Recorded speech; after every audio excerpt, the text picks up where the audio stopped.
Hey everyone, welcome back to the channel. If you haven't already, make sure to subscribe to the channel and leave a like on the video. At Gideon's first appointment, he weighs in at just around 650 pounds, and as usual for the first appointment, Dr. Now asks how he got up to that weight.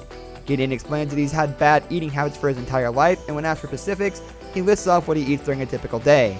This apparently includes a morning snack, then breakfast, then what he describes as a small meal. The small meal apparently consists of fast food specifically, multiple hamburgers, and multiple cookies. Dr. Now cuts him off right there, asking if Gideon really considers that a small meal.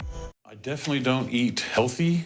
I have a snack in the morning, then breakfast, and then I eat maybe one small meal. Like I'll go through fast food, get like 2 hamburgers, 3 cookies. So you call that small meal? Well, I mean, You both know what healthy eating is. You just don't want to make the change. Olivia from season 2 actually already underwent weight loss surgery before coming onto the show, not just once, but twice. She explains her surgeries at her first appointment, one of which was an experimental surgery that removed 4 inches of her intestines, and the second one being a lap band surgery. It's pretty wild that she's already gone through multiple weight loss surgeries and still weighs almost 600 pounds. Dr. Now points this out pretty bluntly by saying that it's mind-boggling how she still keeps eating. Ouch. He also has notes that a third surgery won't help her depression and stress that led to emotional eating. They cut 4 inches of my intestines, and the second surgery was the lap band, which I have now. The thing is kind of mind-boggling is you still continue eating? I would say a lot of it had to do just depression, the life I was living. Obviously, 2 surgery hasn't changed that. Right. And what do you think a third surgery is going to do to it? If it were the gastric bypass, my stomach would be smaller.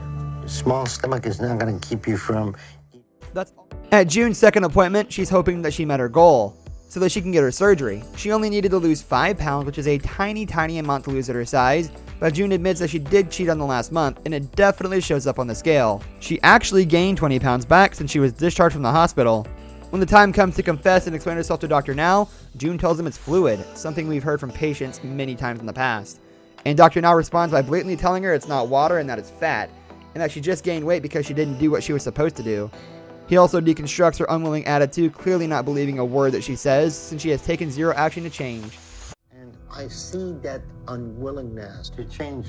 You're always going to be sick, because if you encounter something you don't want to do, you say you're sick. I'm going to say this. You're wrong. I'm going to tell you why you're wrong. Okay. Because I know this is my time to lose weight.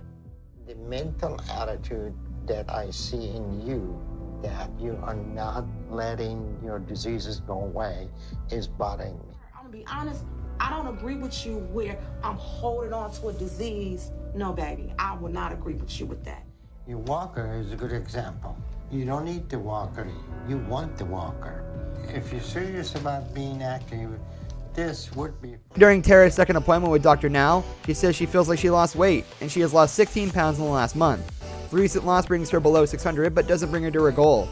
As Dr. Now bluntly puts it, her weight loss has not been impressive. Later in the appointment, he asks about how her activity has been and wants to see how she's been doing with walking.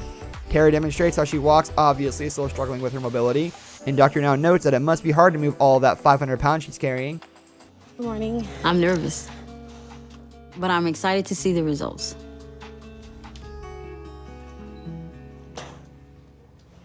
You know, your weight loss is not being impressive.